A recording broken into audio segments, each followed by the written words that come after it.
Nós iniciamos esse mês essa série Divergente e você tem uma tela do lado de cá.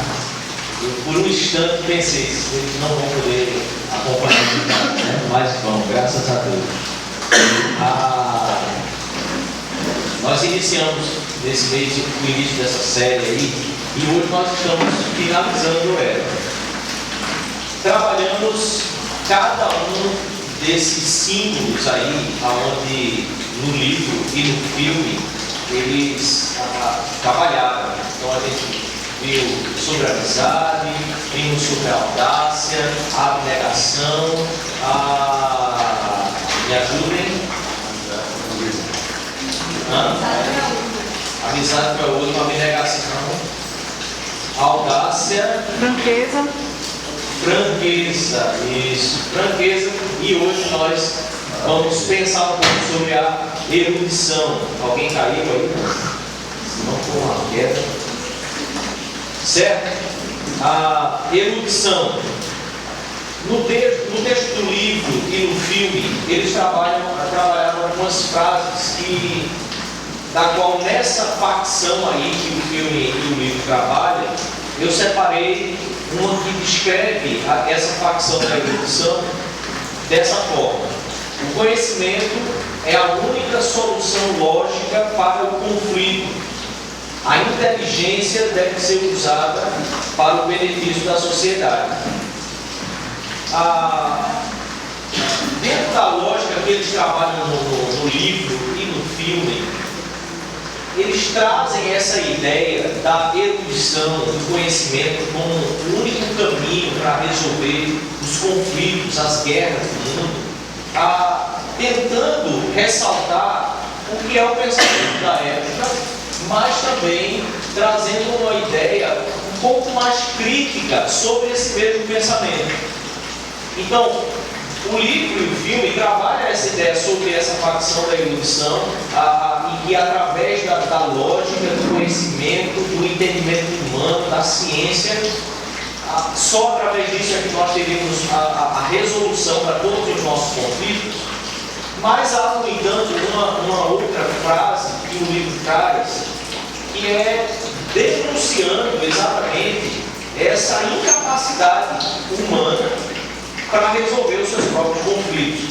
E ela diz assim: há décadas nossos antepassados perceberam que a culpa por um mundo em guerra não poderia ser atribuída a ideologias políticas, à crença religiosa, à raça ou a nacionalismo. Eles concluíram, no entanto, que a culpa estava na personalidade humana, na inclinação humana para o mal, seja qual for a sua forma. Em outras palavras, o livro traz então aqui uma ideia que é antagônica, ela se contradiz. Ao mesmo tempo que a afirmação de que a inteligência, de que a erudição, o conhecimento pode resolver os nossos conflitos, há um reconhecimento profundo que o mal da sociedade, do mundo, ele está na nossa própria natureza, na nossa inclinação para o mal, como ele diz aqui, na inclinação humana para o mal, seja qual for a sua forma. E dentro do filme e do livro, o vilão do filme nasce exatamente dessa facção que é a facção erudição, ou a vilã do filme, que é a Kate Winslet, né? E perceba então como que a ideia da autora é exatamente colocar em xeque ou colocar à baila ali essa incoerência humana, no sentido de acreditar que o nosso próprio conhecimento é que pode resolver todo o mal e todo o conflito da sociedade. No entanto, todos os vilões da história, eles foram profundamente inteligentes. Eles foram profundamente gênios, assim, astutos, né? Eu pensei, quando eu fiquei vendo a vilã desse filme, se ela não é tão vilã assim no final das contas, porque nós já tivemos alguns vilões, né, que marcaram a história do cinema, né? Por exemplo, ontem a gente estava comentando sobre o Zé Pequeno da Cidade de Deus, não sei se você lembra, né? E como o vilão, ele tem sempre um motivo lá no passado que fez com que ele virasse aquele vilão ali. E os vilões têm suas frases famosas. Eu não posso citar aqui a frase famosa do Zé Pequeno, né? O que ele dizia tanto no filme. Mas o que dizer do Hannibal Lecter, do Silêncio dos Inocentes, a maldade e inteligência extremamente assim, a serviço, né, comum, né, de um algo comum.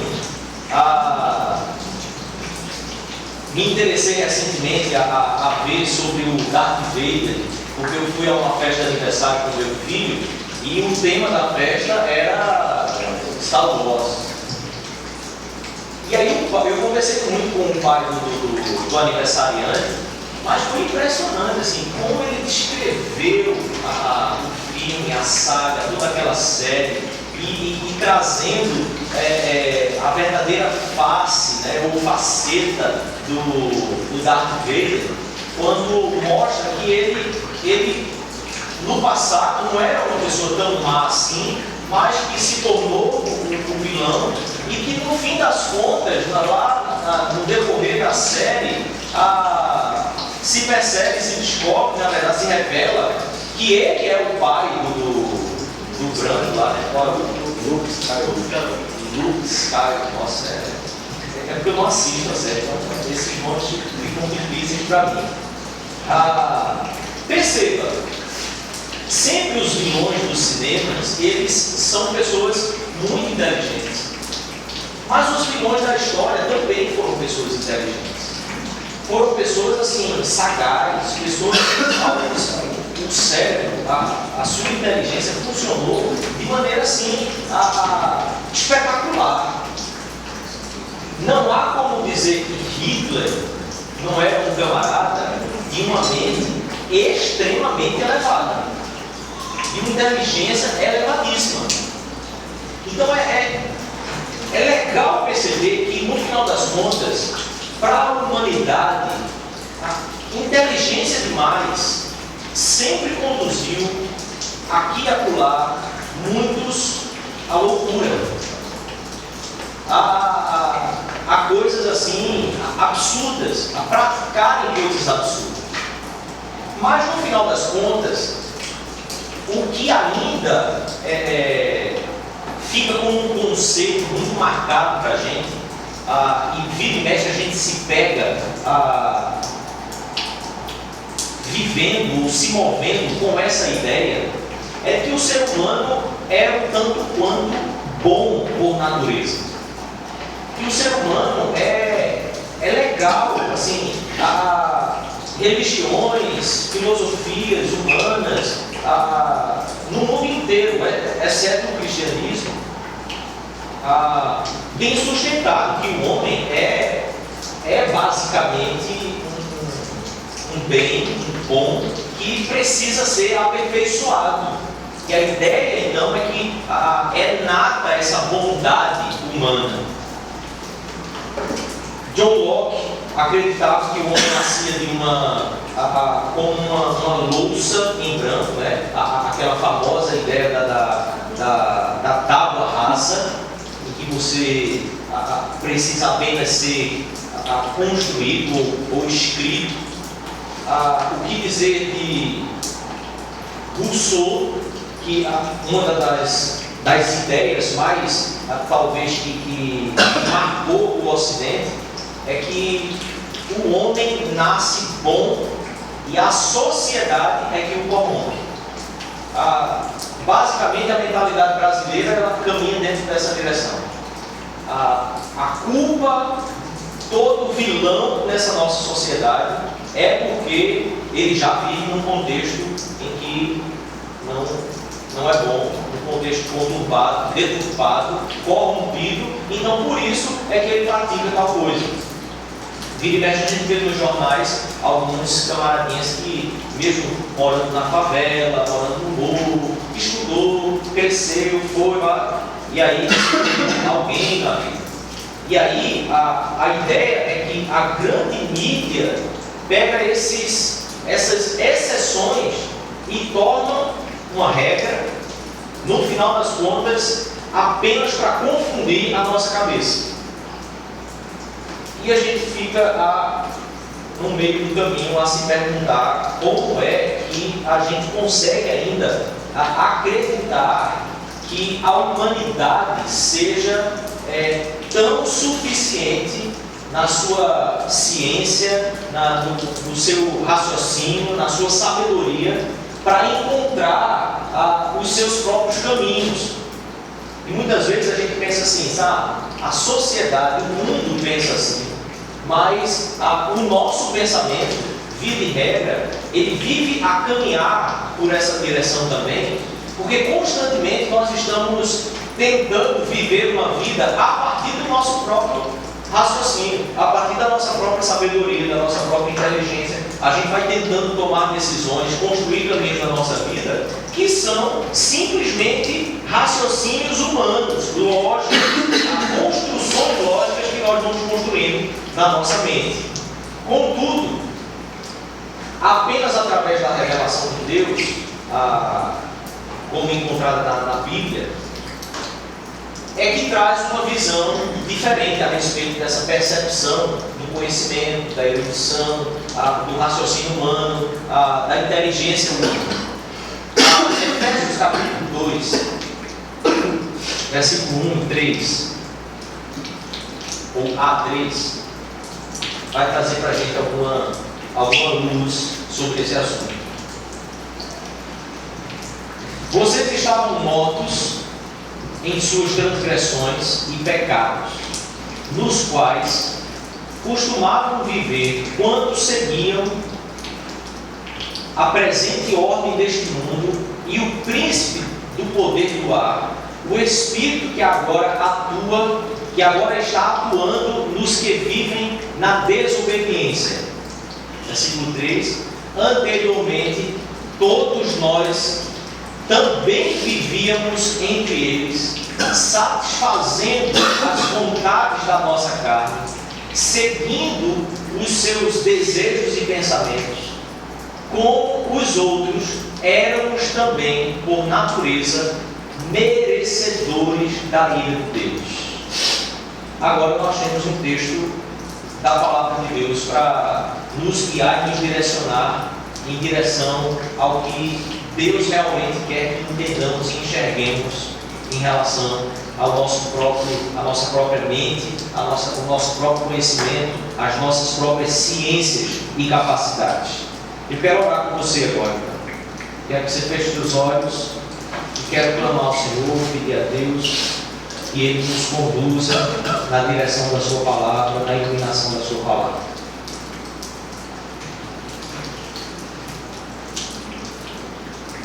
Santo Deus, nós queremos Te honrar, Te agradecer pela palavra do Senhor revelada a nós. Pedimos, Senhor, que hoje aqui, num dia como esse, o nosso coração seja alcançado pelo Teu Divino Espírito Santo e nós possamos entender a revelação da Tua palavra mediante o agir do Teu Espírito. Em nome de Jesus, nós glorificamos a Ti hoje aqui, pelo imprevisto, pelas mudanças necessárias. Te glorificamos porque o Senhor é Deus soberano sobre todas as coisas e nada foge ao Teu controle, à Tua sabedoria, ao Teu conhecimento. Nós somos totalmente sujeitos a Ti, e queremos, Deus, hoje aqui pedir, clamar que o Teu Espírito nos ajude a nos mantermos focados, atentos ao que a Tua palavra tem aos nossos corações aqui hoje. Em nome de Jesus. Amém, Senhor. Amém. Irmãos, uma primeira coisa que eu preciso pensar com você é que a palavra de Deus coloca sobre a humanidade uma condição de morte espiritual. A Bíblia fala que toda a humanidade está debaixo dessa condição, morte espiritual. Efésios capítulo 2 inicia dizendo: estando vós mortos nos vossos delitos e pecados. O texto que nós iniciamos vai trazer uma orientação à igreja do Senhor, mas falando sobre os propósitos de Deus, não só para a sua igreja, mas para toda a humanidade. Paulo chama a atenção, antes de tudo, para o estado anterior ao estado quando nós conhecemos a pessoa de Jesus Cristo. Paulo diz que, sem conhecer Jesus, toda a humanidade, todos nós estávamos mortos nos nossos delitos e pecados.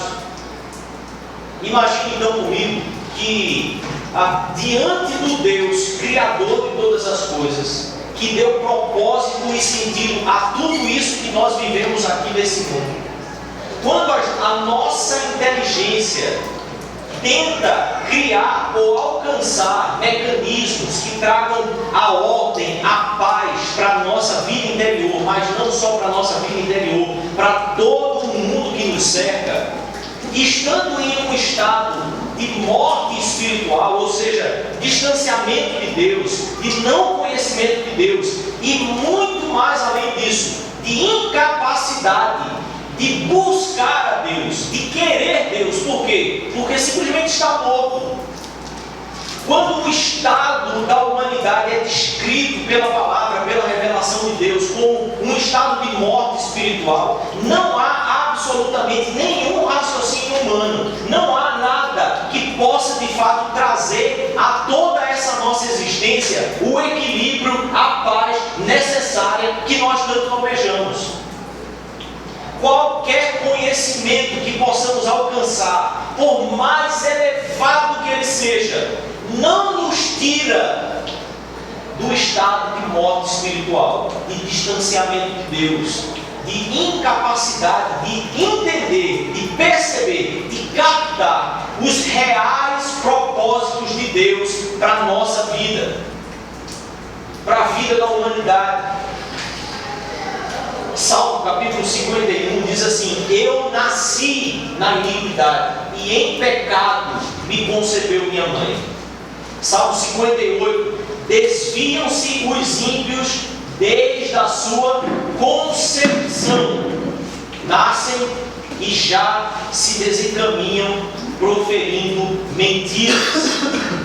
Veja, assim como o livro traz para nós uma incoerência dentro daquilo que nós percebemos sobre nossa própria natureza, mas ao mesmo tempo acreditamos que essa própria natureza, fadada ao fracasso, pode trazer alguma esperança de paz para a nossa humanidade.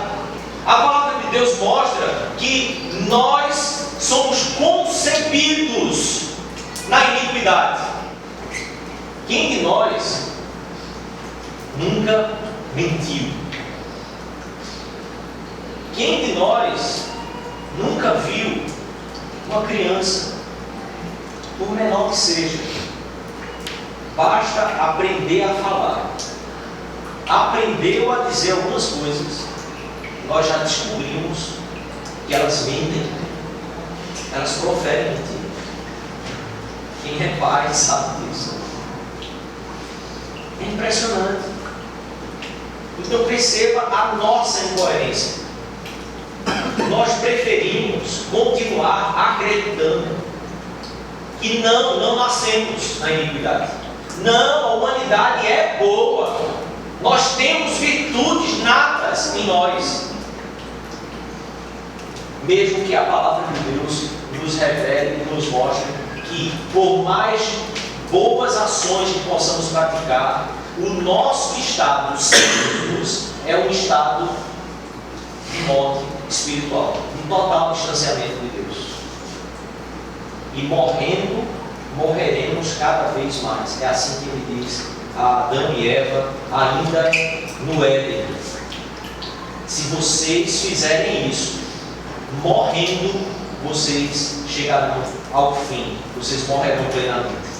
Mas não apenas um estado de morte espiritual, a Bíblia nos fala também sobre um estado de escravidão do pecado.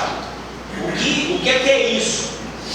É que com todo o conhecimento que nós possamos desenvolver e buscar como seres humanos, o erro, a prática do erro, a prática do mal, a prática do que não faz bem ou não produz o bem, nem para nós mesmos, nem para toda a humanidade, é algo que nós não conseguimos resistir. Nós somos escravos do pecado. João capítulo 8 diz assim: em verdade vos digo, todo o que comete pecado é escravo do pecado. Perceba, a palavra de Deus inverte as ordens das lógicas humanas e mostra para nós que o fato de pecarmos é porque somos pecadores. Entendeu isso? E não o contrário, somos pecadores porque pecamos.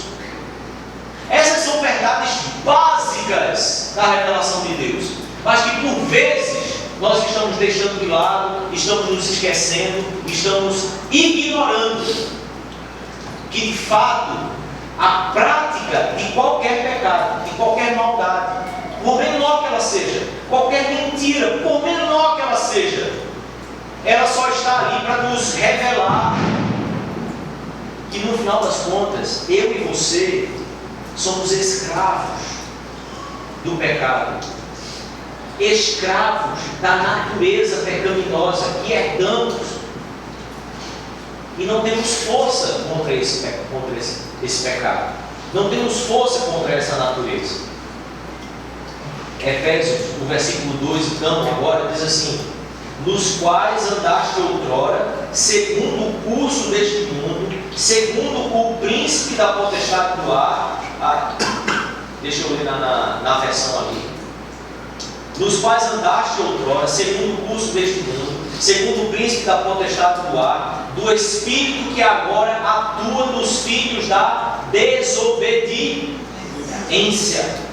Você sabe que a ideia aqui de príncipe da potestade do ar e do espírito que agora atua nos filhos da desobediência, não é a ideia de espírito aqui, não é uma ideia de algo sobrenatural, algo místico, algo que não seja humano, de um espírito real que está por aí agindo, mas é a ideia, o pensamento que atua nos filhos da desobediência. É a maneira de pensar dos filhos da desobediência. É a forma como o pensamento, como a visão que enxerga o mundo, a maneira como nós olhamos para tudo e reagimos àquilo que enxergamos. Isso é o espírito que atua nos filhos da desobediência.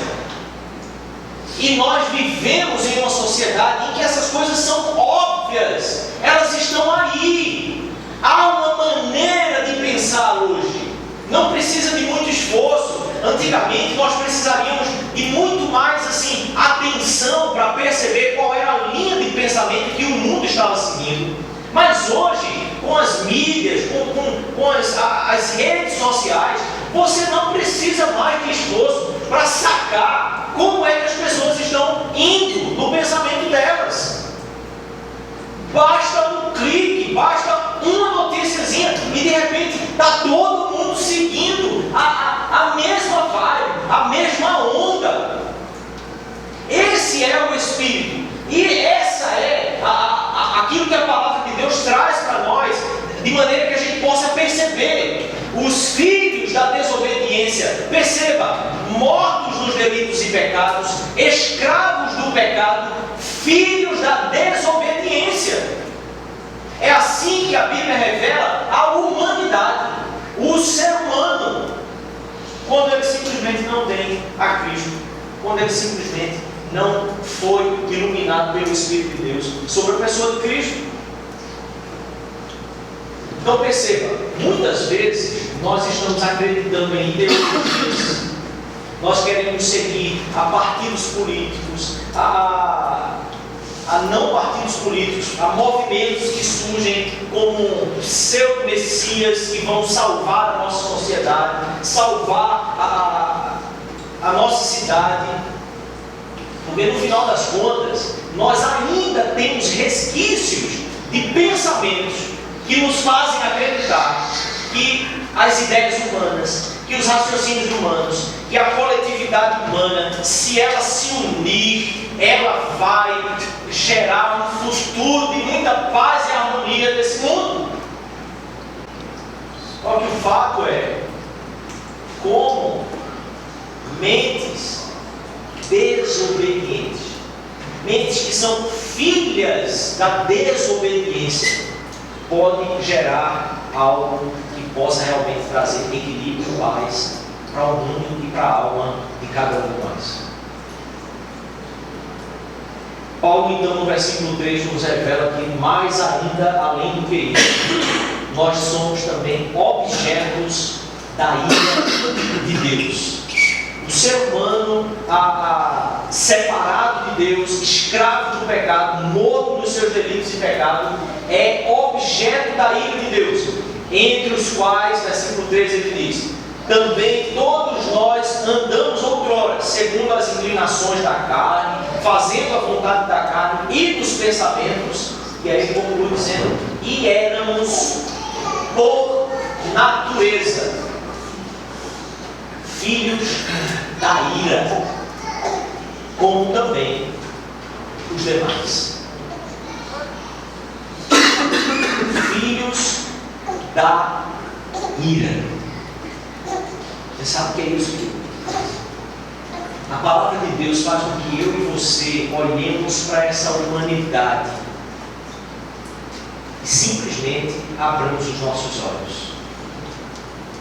A palavra de Deus nos tira de toda falsa esperança.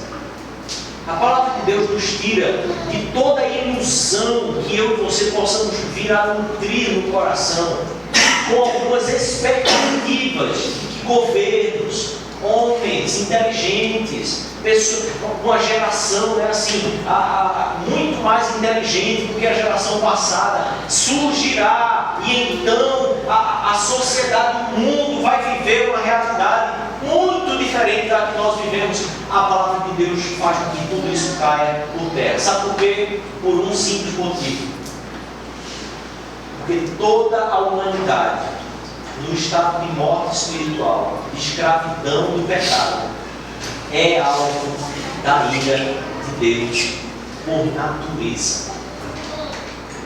Sabe o que isso quer dizer? Ser alvo da ira de Deus por natureza é ser alvo da ira de Deus não por algo que você tenha praticado. Ser alvo da ira de Deus não é o camarada que cometeu um crime assim escabroso, alguém que cometeu algo terrível aos olhos da humanidade, aos olhos da sociedade. Alvo da ira de Deus é simplesmente a pessoa que nasceu.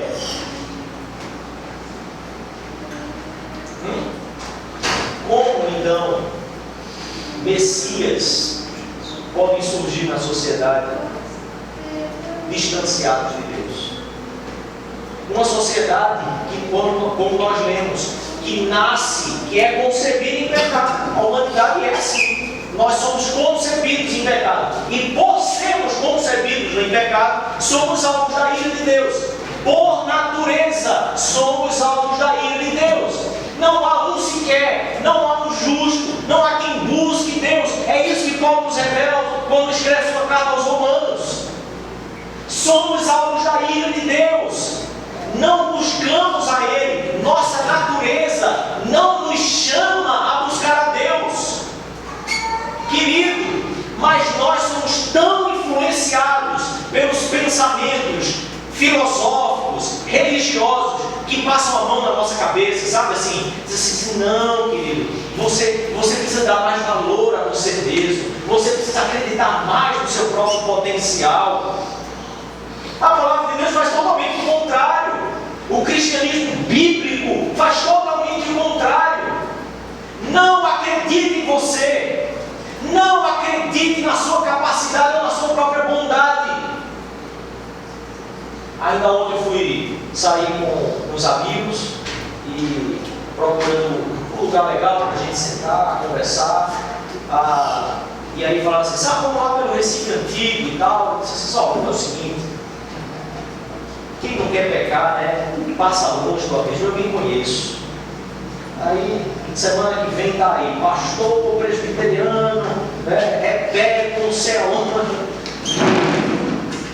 Parece brincadeira, né? Assim, tá, hoje eu não tenho tanta crise com isso, eu tenho tanta dificuldade com isso, graças a Deus, Deus tem me trabalhado com os anos. Mas preste atenção, às vezes, esse raciocínio que nós somos bons, que nós somos legais, nossa natureza, nós temos um bom coração, nós temos um coração assim, que ama a Deus, né? A gente quer o bem, a gente acredita tanto nesse negócio que a gente fica o tempo todo passando assim, coladinho do pecado, coladinho às maldades e às atrocidades que podemos sim cometer.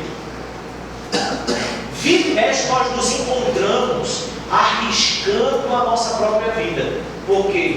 Porque os filósofos, porque psiquiatras, psicólogos, eles disseram para nós que nós temos um lado bom, que a gente só precisa se esforçar para encontrar.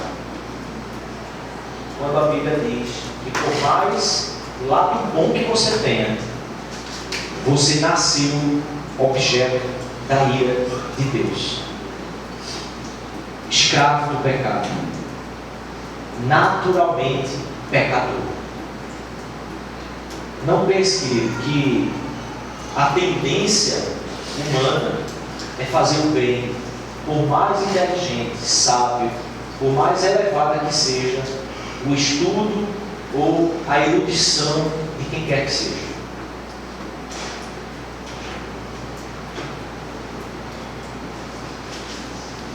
No capítulo 4 de Efésios, eu queria acrescentar isso aqui, não dentro do texto que nós lemos, então, no capítulo à frente, versículo 18, Paulo diz o seguinte, ele nos revela isso. E de maneira mais clara, quando se fala do entendimento, o raciocínio, a mente, a forma de pensar, a forma de ler uma determinada afirmação ou conceito e absorver o que está sendo dito, obscurecidos de entendimento, alheios à vida de Deus, por causa da ignorância em que vivem, pela dureza do seu coração. Blaise Pascal tem uma famosa frase que diz assim: existem apenas dois tipos de homens: os justos, que se acreditam pecadores, e o resto, pecadores que se acreditam justos. Justos que se acreditam pecadores, pecadores que se acreditam justos. Essa é toda a crise em que a nossa humanidade vive. Está obscurecida do entendimento e alheio à vida de Deus, mas se julgando profundamente justa, correta, ainda que profundamente, naturalmente pecadora, desviada, errante no mundo. Apenas o poder do Espírito e iluminação do Espírito Santo de Deus, apenas por Ele, né, pelo poder e pela iluminação do Espírito de Deus, é que uma pessoa pode entender as profundas verdades do Evangelho. Eu quero ler com você de maneira corrida, a 1 Coríntios capítulo 2, a partir do versículo 9, Paulo diz assim: todavia, como está escrito, olho nenhum viu, ouvido nenhum ouviu, mente nenhuma imaginou o que Deus preparou para aqueles que o amam. Mas esse mais muda tudo, determina. Muitas vezes nós pegamos esse texto que eu acabei de ler, este versículo, e usamos de maneira futura, como uma promessa. É assim: as coisas que Deus ainda tem para nós, nem olhos viram, nem ouvidos ouviram, nem jamais penetrou em coração humano o que Deus preparou. E a gente fica por aí. Por quê? Porque ainda está por vir. Deus tem algo novo para você. Deixa eu dizer a você, obrigado. As novidades para o nosso coração e para a nossa alma mais profundas da palavra de Deus são as coisas mais antigas que já foram ditas.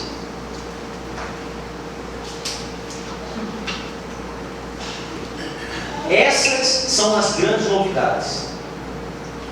Quando elas nunca foram ditas, elas não são novas. Quando elas não foram ditas, elas não têm surpresa. São enganos que se repetem por toda a história. Mas, veja só, como está escrito, nem olhos viram, nem ouvidos ouviram, nem jamais penetrou em coração humano, que Deus preparou para aqueles que o amam. Mas Deus, o que é que Deus fez? Ele revelou. Não estava revelado, não tinha sido revelado a olhos nenhum, a ouvido nenhum, mas Ele revelou sim. Ele não está para revelar, não está para vir essa novidade. As coisas novas de Deus, elas não vão chegar ainda. Chegaram. Aonde é que Ele revelou? A nós por meio do Espírito. E Espírito aqui agora não é a maneira de pensar do mundo, mas é o Espírito Santo de Deus. É maiúsculo, o próprio Deus, o Espírito de Deus revelou a nós através do seu próprio Espírito. O Espírito sonda todas as coisas, até mesmo as profundezas de Deus. Por quê? Porque é o Espírito de Deus.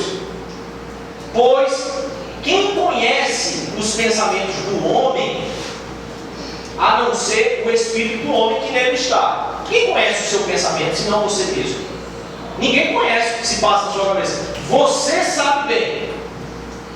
Da mesma forma, assim como você conhece os seus próprios pensamentos, ninguém conhece o que? Os pensamentos de Deus.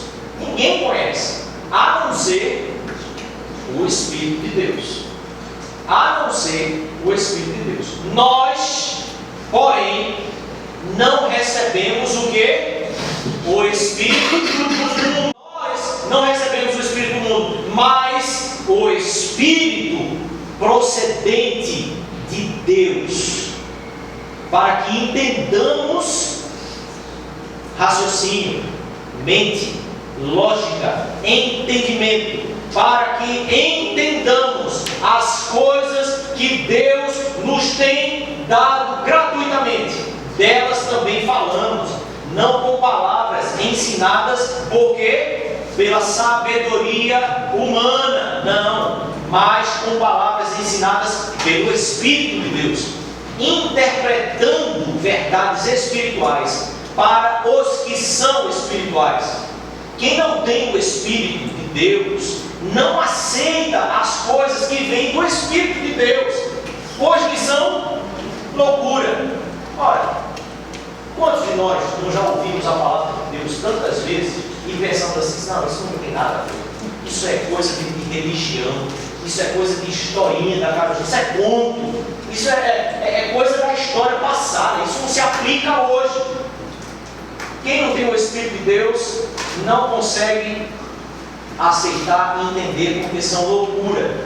e não é capaz de entendê-las, raciocínio, mente, entendimento, porque elas são discernidas espiritualmente. C.S. Lewis tem uma frase famosa que diz assim: nós não temos um espírito, nós somos um espírito, nós temos um corpo. É bem diferente, né? Quanto de nós vivemos achando que temos um espírito, quando na verdade somos o espírito? Porque basta o carro virar, capotar, você pode estar no auge da fama, acabou, morreu. E aí as notícias que saem é assim: o corpo foi jogado para fora do carro, o corpo foi arremessado para fora do carro. Por quê? Porque não foi a pessoa arremessada para fora do carro, porque a pessoa é o espírito dela. O corpo é só o corpo. O corpo é uma coisa, quando morre, acabou. Mas a pessoa continua, porque o espírito é eterno. As coisas espirituais se discernem espiritualmente, mas quem é espiritual discerne todas as coisas, e ele mesmo por ninguém é discernido, pois quem conhece a mente do Senhor para que possa instruí-lo? Nós, porém, temos a mente de Cristo. Querido, isso se chama conversão. A palavra conversão no Novo Testamento, alguém fecha aqui a porta, por favor. A palavra conversão no Novo Testamento é metanoia. Você sabe o que é isso? Mudança de mente. A mente é transformada. Tudo que você pensava e entendia antes, você não pensa mais da mesma forma. É assim. Isso é conversão. Por isso, querido, a conversão ela não é apenas um ato instante. A salvação, sim. A salvação, ela nos é dada na cruz quando cremos em Cristo e recebemos o seu Espírito pela fé.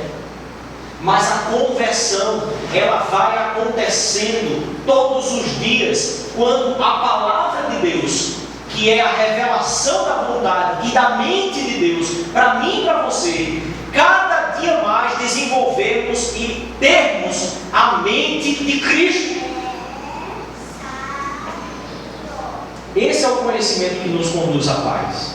2 Coríntios capítulo 5, para encerrar, Paulo então diz o seguinte: tudo isso provém de Deus, que nos reconciliou consigo mesmo por meio de Cristo e nos deu o ministério da reconciliação. Ou seja, que Deus em Cristo estava reconciliando consigo o mundo, não levando em conta os pecados dos homens, e nos confiou a mensagem também da reconciliação. O conhecimento que pode conduzir você e toda a humanidade à verdadeira paz, querido, é o conhecimento que vem pela revelação da palavra de Deus, mediante a ação do Espírito Santo na sua mente, transformando a sua mente, de maneira que a maneira que você olhava a vida, a si mesmo, às pessoas e a tudo, ela não é mais da mesma forma. Jesus diz que isso é novo nascimento, e que inclusive deu um nó na cabeça do fariseu, porque ele imaginou que podia, então, questionou Jesus: eu posso voltar então ao ventre da minha mãe? Como é que eu vou fazer isso? Como é que eu vou nascer de novo? É simples. O Espírito de Deus é que pode realmente trazer a conversão na mente, na alma, no coração. E aí, nós simplesmente abrimos os olhos e não enxergamos mais absolutamente nada como enxergamos antes. Querido e querido, eu quero fazer dois convites a você. Talvez você precise hoje dizer ao Senhor: Deus, eu ainda tenho a mente deste mundo. Tem misericórdia de mim, porque eu creio que eu nasci em pecado. Eu creio que sou escravo desse pecado, porque eu não paro de pecar quando eu quero parar. Mesmo quando eu quero, eu ainda peco. Você não precisa ficar onde você está. Você não precisa ficar no estado em que você está. Deus já fez o que precisava ser feito. Agora é você. Saia da posição de acreditar que a sua alma e mente são boas e creia naquilo que a palavra de Deus revela. Nós não somos bons. Deus é bom. Nós não somos tão amorosos assim. Jesus é a expressão exata desse amor. E Ele já fez o que precisava ser feito para nos reconciliar de novo com Ele. Nos tirarmos desse estado de distanciamento em que nós nascemos. Nascer de novo em Cristo Jesus. Feche seus olhos, eu quero orar por você. Esses dois convites eu lhe faço hoje.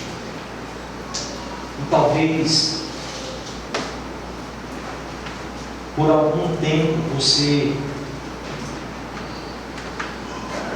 já venha sentindo, percebendo, crendo que você precisa de fato se humilhar, que você precisa de fato se entregar a Deus, que você precisa sair do estado onde está. Só o Espírito de Deus pode fazer isso em você. Essa não é uma obra sua.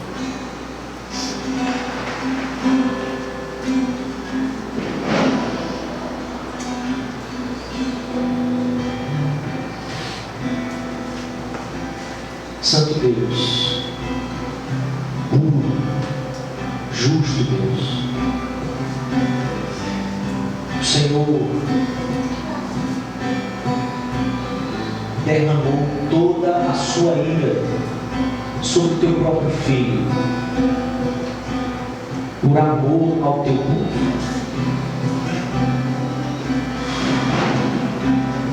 Conhecer e acreditar nisso, Deus, nos conduz à paz profunda da nossa alma. Muda, Senhor, a nossa mente e o nosso coração. Espírito de Deus,